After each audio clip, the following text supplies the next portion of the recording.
Hey everyone, thank you so much for tuning in to the community conversation brought to you by Prototype Training Systems, home of CrossFit Prototype. The community conversation highlights a different member of the Prototype community each week and allows them to tell their story, share their life experience, and communicate their perspective on all things fitness. All listen to podcasts and watch YouTube videos that highlight some of the world's greatest leaders and visionaries. We believe we have some amazing people here at Prototype, and we want you to get to know them. So to that end, I want to introduce our 11th guest on the community conversation, Dan Fanselow. A lot of people know him as Dr. Dan.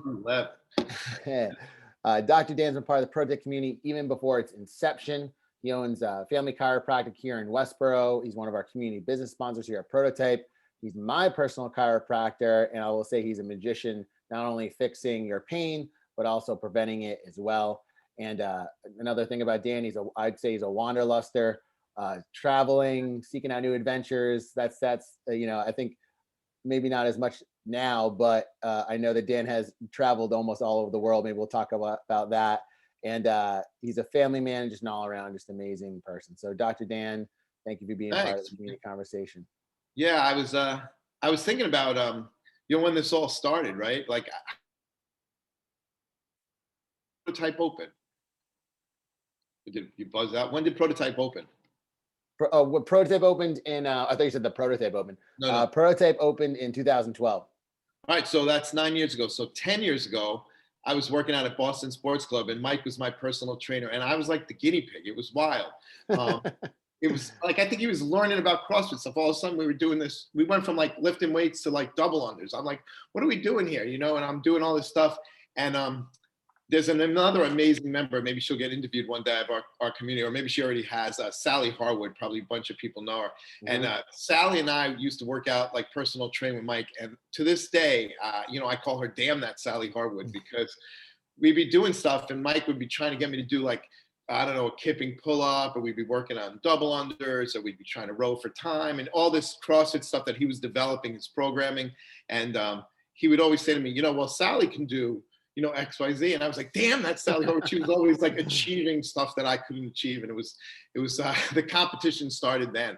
And she's still kicking my butt, but it's, it was pretty cool to watch the whole development of it. I was a member from day one, right from the beginning, before, yeah.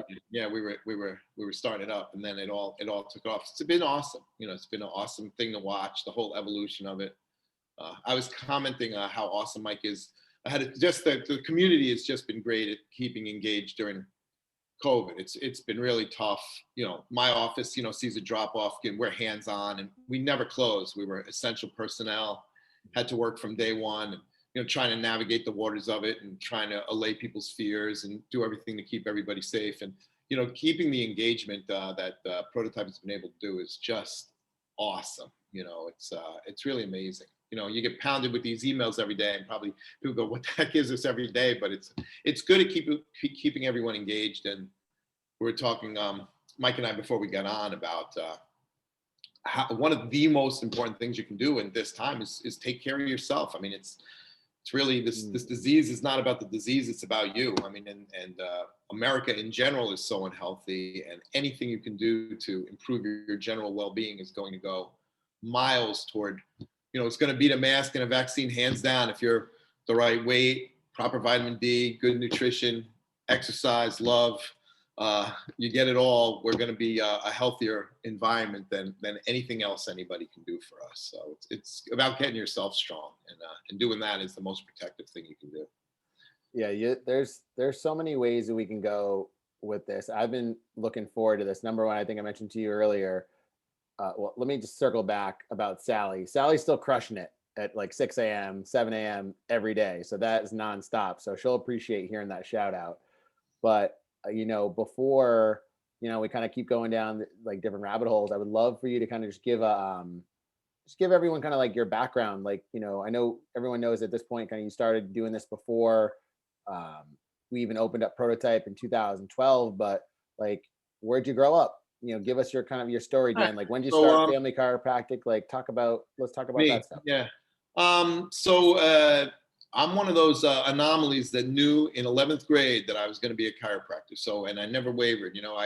My mother had heard chiropractic could help with asthma. and my brother had asthma. And we went to this lecture from this chiropractor. And he talked about how the nervous system controls everything, and that if your spine is in alignment, then your nervous system works better. So anything can get better with chiropractic care. It's not a treatment for everything, but it's just one component of the health. And getting your spine aligned could help with all these conditions. And my brother never went, but my mother and my girlfriend and myself all started going when I was a junior. We went to this lecture, and I said, that's what I want to be when I grow up. And I never wavered. I went right down that road. So I've been doing this for 31 years. So this was, 17, I'm 57. So 40 years ago, when this was the case, chiropractic was, a pretty maligned profession. It wasn't very well respected, wasn't covered by insurance or any of that. And so my mother was like, well, you need to have a backup plan. I'm like, here I am, I'm going to be a doctor. She's like, yeah, well, you're going to have something to fall back on just in case. So when I went to school, I double majored. This is something not a lot of people probably know about me, but my major is in musical theater. So I actually, that's what my BA is in. So I'm pre-med and musical theater, right? And then on to chiropractic school in New York, out in Long Island. Started my practice from there, moved up to Massachusetts, came here, but I grew up in New York. I had an ex-wife who dragged me up here. And so started my practice, and then been in Westborough for 31 years, raised 3 kids, met my wife, my 2 stepkids, my daughter, raised 3 kids here. My youngest is an obstetrician in Tennessee. The oldest is down in Florida working at Universal Security, and the middle daughter and myself and her husband and my wife, Gail, who some of you know, who used to work out at CrossFit. We built a house in Hudson, and we live in this multi-generational house with my 2 grandkids. And it's been really cool. When we built the house, we built a CrossFit gym in the house. So we have, rubber floor, double wood, the whole setup. We're missing an air bike, but they just got a Peloton, which you can sort of sub out once in a while. But, so it's great. We have rings and pull-up bars, and, it's a pretty cool space. And I came up to Westboro. I wasn't really working out a ton, a lot of movement in musical theater, dance, and took ballet classes, movement classes. There was a lot of body weight stuff, which is some of the stuff I like, a little gymnastic stuff. So some of the things I like or do better at CrossFit, unlike most people at CrossFit, I like burpees. So, doing, those kind of things I like. The weights were a whole new thing for me. I had started training with Mike. We started doing some weights. I played tennis at the time also. So that was something I'm a victim of a CrossFit injury from bad technique and bad teachers, not Mike and Brian, but someone showed me butterfly pull-ups once, which I don't think you do much there. Some people do them, but, so shoulder injury, I work with Martha to rehab that. It's been much better. I'm able to do pull-ups again. She's awesome. Another member of our community, if no one's seen her or any of that, I know she's doing a mobility seminar. Yeah, she's doing a thoracic mobility seminar. Yeah, actually, that's actually a good point. She's so March 2nd and March 9th. So by the time this airs, that might have already passed. But yeah, shout out to Martha. There's a lot. But she's awesome. Yeah, she helped me out as well. And so just became a member of the community and kept doing CrossFit. It's a great exercise and game at the same time. And so that's been my journey for fitness. This is really, really started back then. I was just kind of an all around, did a lot of stuff, hike, bike, but no real traditional fitness. I don't know what happened. Did I lose you? I see you. No, I see you, buddy. You're right there. You see me, but I don't see you. Some malware thing. I don't know. I see you. We'll just keep going. We'll keep going, man. I see you. You see me. Well, I see you, and I see myself, and I can hear you. So I think we're good. Okay, so that's really awesome. I don't know. Something about technology, man. Yeah, I can't see you or anything. But I'll just stay where I'm at. So okay.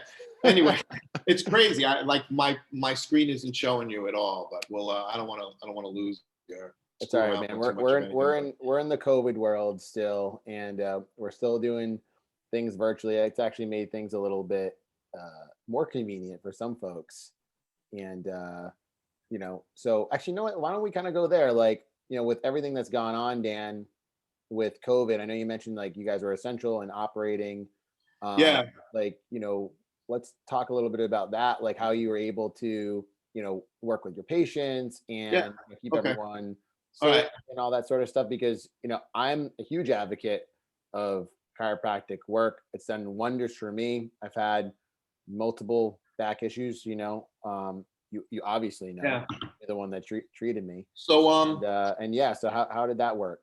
Or how has it yeah, been working? so it was pretty tough, all right, in the beginning. I'm on the board of registration of chiropractors, but it was like a midnight decision whether we were going to be considered in or out of, the very first closure. But we fought to say, hey, listen, we're taking care of, doctors and firefighters and police officers and nurses who have to go to work. So, we're considered essential, and, so we were deemed essential. It was just tough. I mean, we saw a huge drop off in the business just because people were afraid. I mean, it's just the reality of it. But now people come. We make sure the tables are wiped and we mask and do what we can to keep people safe. But it is a hands-on profession, so there is a level of having to get comfortable with that. But the contact is safe. Everything's doing it, and so the business started picking up again, and people started coming in, and we've managed. I mean, we've been able to, survive through it. We let people know we're there. It was interesting in the beginning. People would call, 2 months after March 14th, when the whole crap hit the fan. They started calling in May, going, "Are you open?" I'm like, "Yeah, we've been open the whole time." I'm thinking they just knew that, but I guess they didn't. And so it slowly picked up.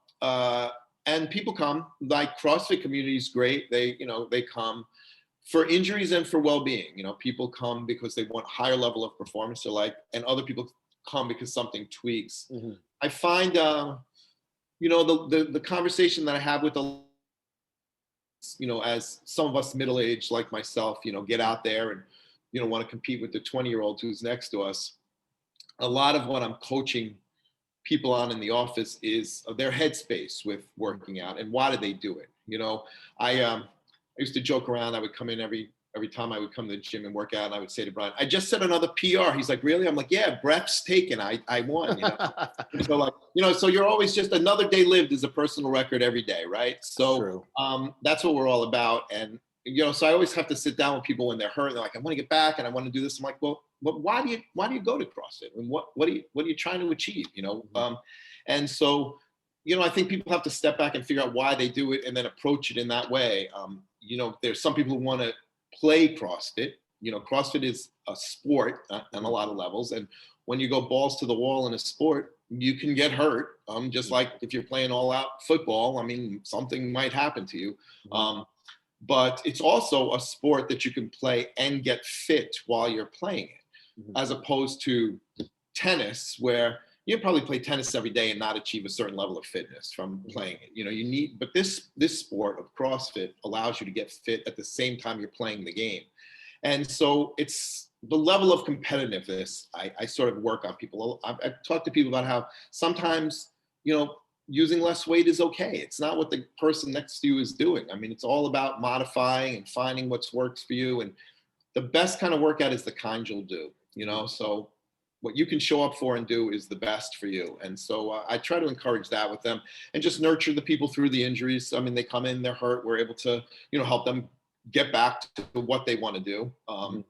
There's a few people now who've been coming in recently. I can't tell you who, but they have little injuries and they're getting ready for the open. And I'm like, sort of like, okay, listen, the open's coming. You're not on TV.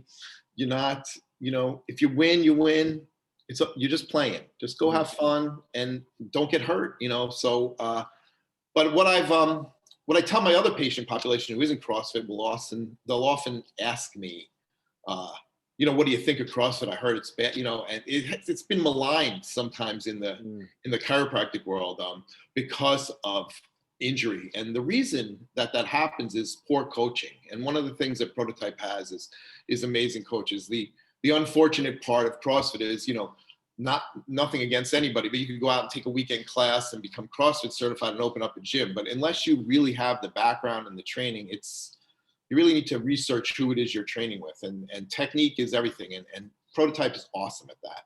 It's great. And, people who come in really, I'm like, well, show me what you're doing when you deadlift or this or that. And they really know what they're doing because they've learned, so it's great.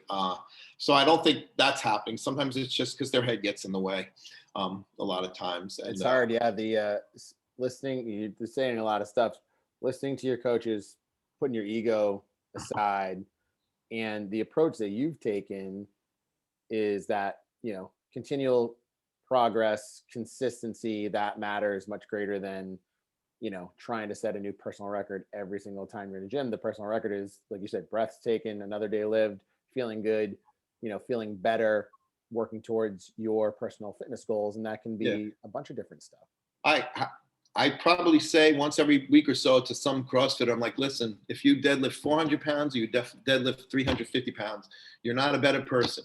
I said, it's okay. You're lifting weight, you're moving things around, you're picking up something heavy, you're putting it down, you're moving, you're breathing, you're doing some good in your life. And, have the right coaches doing it is awesome. So yeah, no, it's been great. I've really enjoyed it. It's something I had never liked before. Weightlifting scared me. It was not enjoyable, but this has made it great. Learning the techniques and doing that. It's been a really neat training. One of the other things I did was my wife used to do these sprint triathlons, and for me to go run 3 miles, was like, ugh, I would hate the idea of it. And I really did. I decided I would do one with her. Like, all right, let's just do this thing. And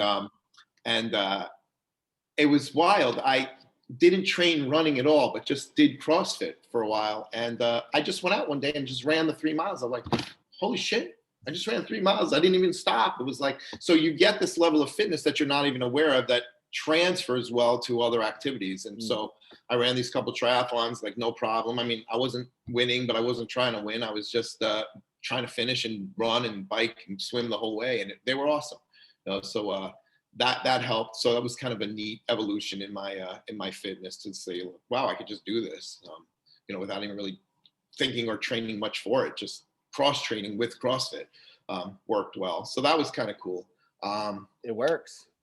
Yeah. And like I said, the best workout is the workout you'll do. I mean, people will come in the office all the time and say, well, which is better, this or this? I'm like, the one you'll do is the better one, One you'll do, and the one you'll do consistent. Yeah, that you'll consistently show up for. So for 9 years, I've stuck with it, and I CrossFit 3 or 4 times a week, and it's been 9 years straight of doing that. So it's great. I feel good. I mean, I can't tell you, the number of people in the world. Mike and I were talking about this, relating it back to COVID, and unfortunately, how many people have passed, and it's a tragedy. But the bigger tragedy than COVID is the unhealthy nation we live in. I mean, we have so many Americans dying, but it's because so many Americans have all the cofactors that make it a risk. I mean, obesity being the biggest one, or heart disease, or blood pressure. Every single one of those, diabetes or type 2 diabetes, is a lifestyle issue, a cardiometabolic lifestyle issue that can be controlled with diet and exercise.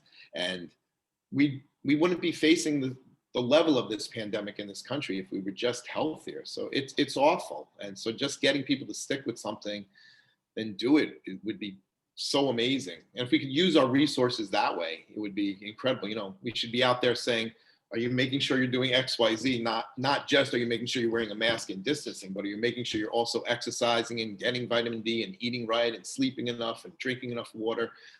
We'd have a lot less dead people, and it's a shame. Maybe one day fitness or exercise facilities, gyms, trainers, maybe they'll be deemed essential. Yeah, I would hope so. Right. I mean, what a crazy thing to close gyms in the middle of this. It's what people need the most. The community of it. The mental health component, right? Yeah, that's huge. All of it. Yeah, all of it. I mean, it's great that people are doing it at home, but especially what makes CrossFit such a wonderful thing is the community spirit of it. Getting that is vital to life. I mean, this lockdown is tough on people. So it's going to be nice when we can open up and get back out there and be with each other and high five each other without worrying about sanitizing our hands first. I know, right? I know. Yeah, I think we're all looking forward to that. I think we're getting towards the other side. But something that I wanted to ask you is, a lot of people, coming from your profession, tend to, this is just my opinion, but I would imagine tend to use your services when they're in pain, right? Versus like a maintenance. And I know how important maintenance Yeah, it's right? Like, let's talk about that a it's little bit. 50-50, right? Yeah. So we tend to feel like we're okay if we're feel okay. Like I feel good. There's nothing wrong with me. I don't need to do anything. But it's sort of one of the analogies I give people is like, well, you go to the gym to lose 20 pounds. You do that. You don't say, okay, I'm cool now. I'm done. It's like you're never done. I mean, you're always taking care of yourself. So when someone sees a chiropractor, what they're seeing me for is, let's just, without using all the fancy words, but simple spinal misalignment. But that happens due to stress. And when I say stress, I don't just mean emotional stress, but we all have that. There's job, relationships, finances, kids, the pandemic. Emotional stress holds us in our bodies, and it's really tough. And then there's chemical stress, things we eat or drink or breathe, stress us out. We're not all perfect at all of that. So that toxifies our system and causes issues. And then there's physical stress. So we all bend and lift and twist. And I'm seeing a ton of people just sitting so much more, at the pandemic, just not going to work. They walk from their bedroom to their, I don't know, their couch or their dining room table, and they sit in front of their computer, and 8 hours later they're. I think I read somewhere that people are sitting an average of 3 to 4 hours additional per day now. And then add, let's add pounds of snow on it, get up and start to shovel. Right. Like, so yeah, one of the things I talk about, I'll show you now, is I tell, like, so you and I have been talking for 15 minutes or whatever. I tell everybody, look, don't sit for more than 10 minutes. So just stand up, do a jumping jack, sit back down. I mean, how long did that take me? Like a second, right? So it's like, but you should be doing that all day. If you're sitting, like every 10 minutes, you should get up. I mean, for a second, do a bodyweight squat, do a push-up, and sit back down, like a minute. I mean, a minute, a second, and you, it's so much healthier for you, and so all these physical stresses, chemical stresses, emotional stresses can cause spinal misalignment. So what we need to do is we need to figure out ways to remove those. So there's meditation and yoga, exercise, stretching, laughing. It helps our body get rid of some of these things. But having someone check your spine, myself, look at your spine to say, all right, well, this is not perfect. And if we make it perfect, you're just going to perform at a higher level in everything. And so that's where maintenance chiropractic comes in. Most professional sports teams have a chiropractor on the team and they're seeing people who, whether they're in pain or not. I mean, yes, they're treating injuries, but they're also saying, I want to perform at a higher level. I can't think of when, but it's probably, I've been in practice 31 years. So somewhere around 25 years ago, when the LPGA would come through Canton, Blue Hills, there was a team of us who would go volunteer and work as in a chiropractic place at the LPGA. Yeah. And those women would come sometimes literally 8 times over the course of the 4-day event. I mean, they'd come in, they're like, and they weren't in pain, but they'd hit 100 balls, on the range. They'd say, hey, I got a little hitch in my swing, come on. I adjust them. They'd go out and play the whole round. They'd come back, they'd hit another 100 balls, and then you'd adjust them again. You do that every day for 4 days. And they're like, I just want to, perform at my highest level. Yeah. And you see these, I mean, look at, not Tiger from this recent injury, but, these people with tons of back pain. It's, it's a dynamic motion, and it's very it's abnormal, not abnormal, but aggressive. Imbalance too. I mean, you're only swinging on one side. So So a lot of people come for just general well-being performance. I think it's shocking to people when they're in my office and they'll see a mom bring a newborn baby into me. It's like, okay, well, there's birth trauma, or kids fall a million times learning to walk, or they bash their heads, and so just getting their spine checked, not because they're in pain, but because they want to achieve a higher level of functionality. It's just one more thing you can apply to somebody to make them healthier. It's sort of like the benefit of eating, organic vegetables. I mean, you're not seeing the benefit when you eat them, but long term, it's beneficial. So long-term, getting your spine adjusted is like, hey, is there anything out of place? So coming in for a tune-up, sort of like a dental cleaning, if you think of it that way, is just, that's about half my practice. And the other half is my back's effed up. Can you do something about it? So, we're there for them. So it's, it's pretty. In other words, you got their back. I got their back. I do. I got your back. Oh, man. They pop in. It happens all the time. I mean, especially after CrossFit. I mean, we were just talking about some of the people who pop in at 6 a.m. They work out at 5 a.m. and then I open at 6, and they're they're popping in my office. They're waiting there in the parking lot. Like, come Like, on. all right, I'm feeling good. Just get me back Yeah. into a And place. sometimes they're not feeling good, but whatever it Yeah. is. Yeah. So, yeah. It keeps them going and it keeps them moving. Absolutely. And that's ultimately what it all boils Yeah. down to. Yeah. Good spinal mechanics just, will help, I mean, we can move into the next level of what I do, but, I went on further in my education. I got my postdoc in functional neurology. I think we talked about that a little bit in the gym, maybe with Brian a little bit. Yeah, this stuff fascinates me. I would love for you to talk a little bit about that. Just, kind of give it the high level. I don't think a lot of people really know about this sort of stuff. And it's been a while since you and I talked about. Yeah, we haven't talked about it much. Yeah. I remember months back, Brian and I did a little experiment to try and see if we could increase, weights by just, or amount you could lift by just doing some weird stimulation. But the basic principle of functional neurology is that we have two hemispheres in our brain, and for us to achieve the highest level of function, they both should be at equal levels. And one side of the brain does one thing, one side does other things. It's not as simple as all this, but people's brain should be sort of at even levels. And over time in life, sometimes we see these imbalances. So if we apply a stimulation equally, oftentimes we're improving them, but we're improving them like this. We're not doing this or doing this. And so a lot of the functional neurology approach is looking at imbalances in people and saying, what stimulation can I do to activate a certain part of your brain to help that rise to a better level and then again improve performance? And we use all types of stimulations. I mean, the patients who come in regularly don't see this because it's sort of the specialty work I do outside of regular office time. Mm-hmm. But we might use light stimulation in someone's eyes or play music in just one ear. And there's some, I don't know if you've ever seen them, there's these things called eye lights that some athletes have used successfully, where they get stimulation from one hemisphere of space to stimulate one part of their brain, and they find they're able to perform better. It was cool. It came out of a study, an interesting sports study of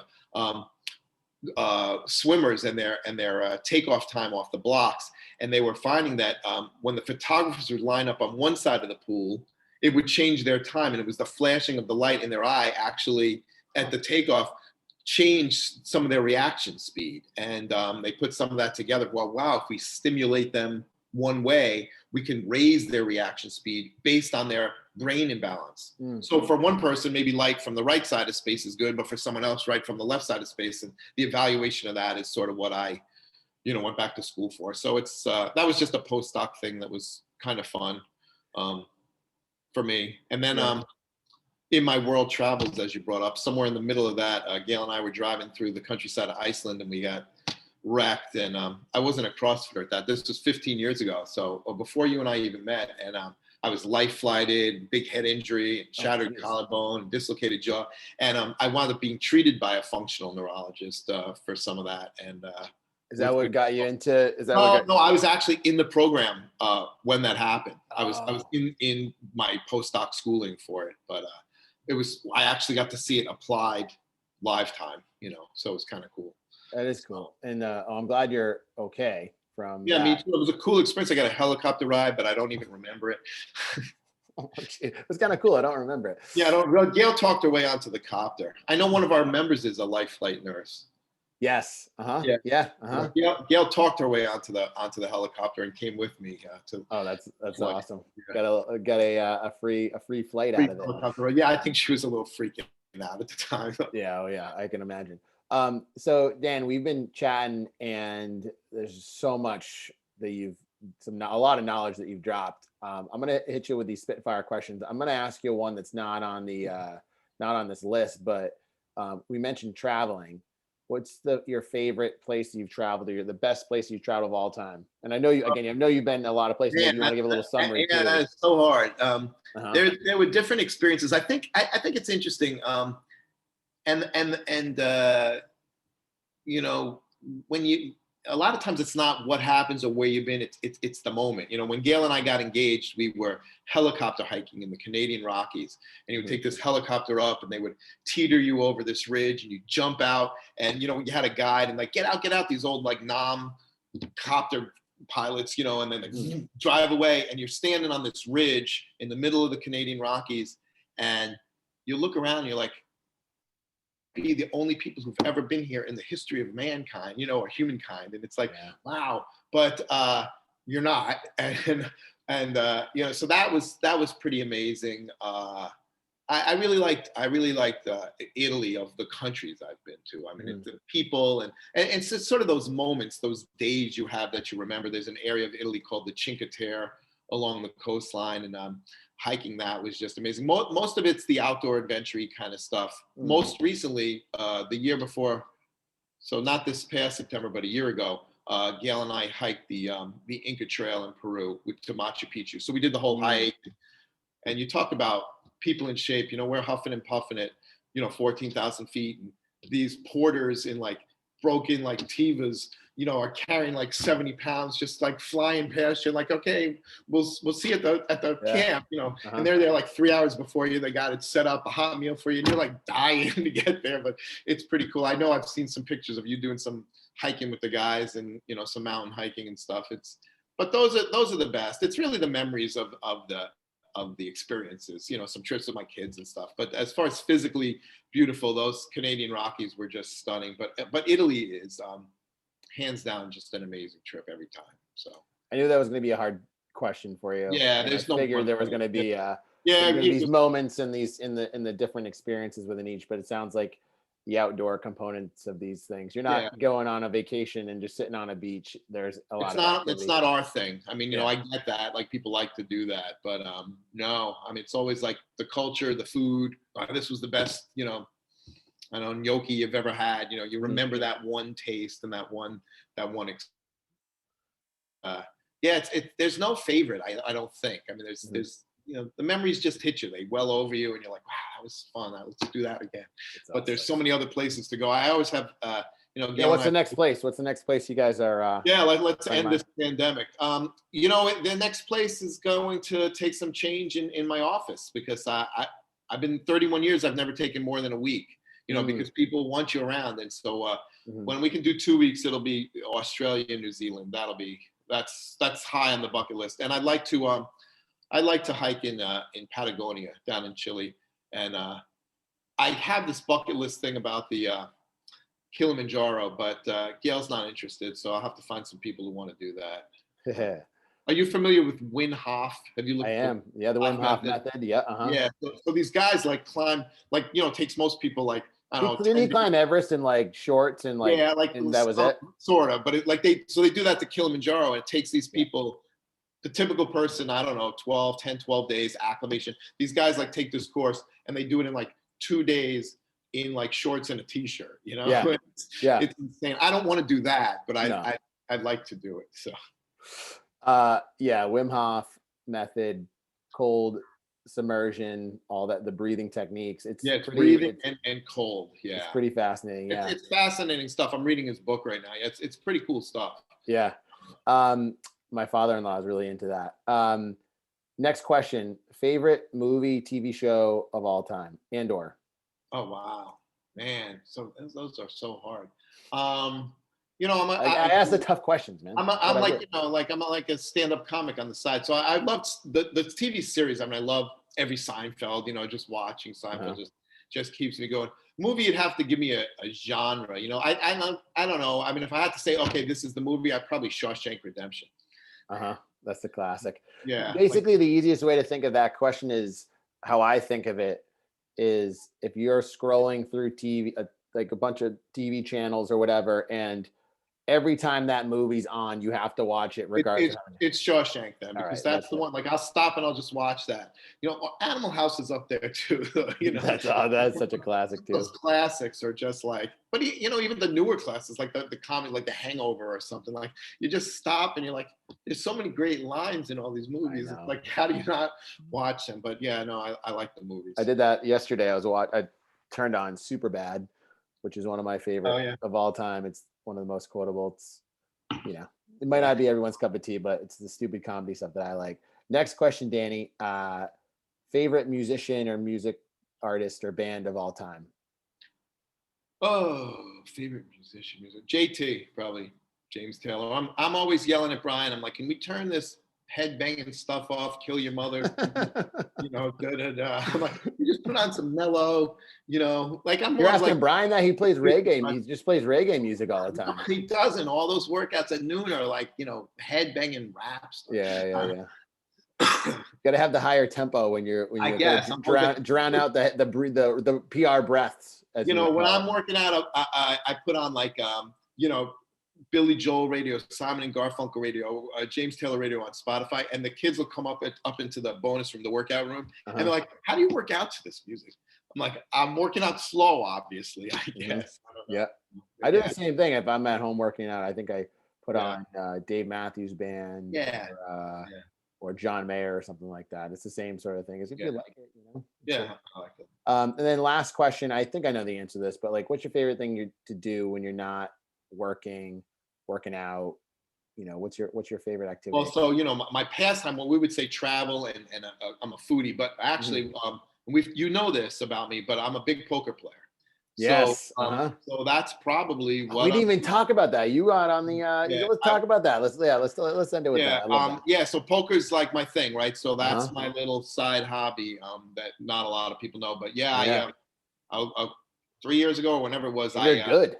I don't know what good means, but I did win some. I did win this tournament that got me into the World Series of Poker, the main event. Flew out to Vegas, the whole TV thing. You know, I wasn't on TV. I mean, we were, but it didn't air.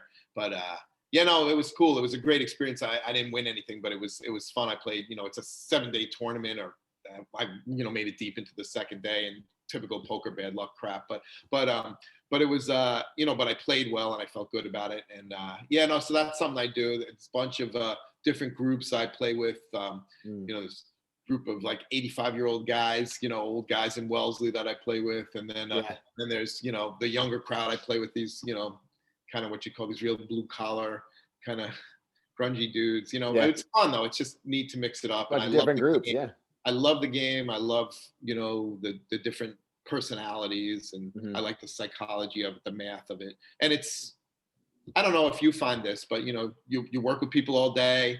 You're on. You can't have a bad day. I mean, you can, but you're not supposed to bring it into the gym. I try not to bring it into my office. So, we're always having a good day at work, or you're always having a good day in the gym. But the truth of the matter is we're human, and we're not always having a good day. And sometimes the last place you want to be is at the gym, but it's your livelihood, so, or the last place I want to be is in the office. So you get present time consciousness, and you give it your all, and you show up 100% every time. But sometimes you need some break from that. And I find poker is, completely different than any of that, right? It's like I can go into a poker game, put on a hoodie, put my hood up, and not say a word for 12 hours and just sit there and play and be in my own head and be in the math of the game, or the psychology of the game. And it's, I don't have to say a word. And as you can hear how fast I talk. I'm a New Yorker, and just blah, blah, blah, blah, blah, blah, blah. And that's all day in my office, and I never shut up. And then, I never shut up when I'm working out in the gym, and, there's a constant chatter going on while I'm working out. And it's probably annoying to some people when I'm working out next to them. But at the end of the day, I find the escape in poker to be like, wow, this is just so different than anything I have to do all day. And it's really nice, so it's good. I play a fair amount, and it's been, even through COVID, there's a couple places that are open to, they mask up and keep it relatively safe. And, we've been able to do it. It's been good. So that's awesome. Yeah. I think everyone needs that activity that they can shut their brain off, or just, de-stress or take their mind off things. And so for a lot of people, that's working out and exercise, and it might be CrossFit and that sort of thing. But, I think having additional hobbies, for me, it's golf. And that's been the last 6 or so, maybe plus years now that I've been playing golf. But it's like, get on the golf course, you're outside, it's 2 to 4 hours of time spent where you're kind of just doing your thing. But Danny, I appreciate you being on the community conversation. Awesome. What was that? Yeah. Sorry, I think you broke up a little bit, but Dan, I appreciate you being on the community conversation. I'm losing you. I think we're losing each other. Yeah. You're coming back now. I think we're coming to an end here. But again, I was just mentioning, thank you so much for being on the community conversation. Awesome. Yeah, man. And thank for everyone that's tuning in and watching and listening right now. Just remember, every week we're releasing a new community conversation with a new guest to get your week started. So to be the first to know about the new community conversation when it's posted, subscribe to our YouTube page. We're also now on Spotify and major streaming platforms such as Apple Podcasts. We also release this in our daily brief newsletter every Monday, again, to get your week started. And if you're not in our community members only group on Facebook and you're a member of Prototype, just let us know. We'll make sure that we get in there because we also post the community conversation in there as well. So until next time, Dan, thank you again for being on today, my man. Thanks. It's actually great seeing you like this. I mean, we never get to talk anymore, so we'll have to get this gym open. All right. 100%, my man. Thank you so much. Thanks for having me. It was awesome. Good catching up with you. All right. Love to everybody. Danny. All right.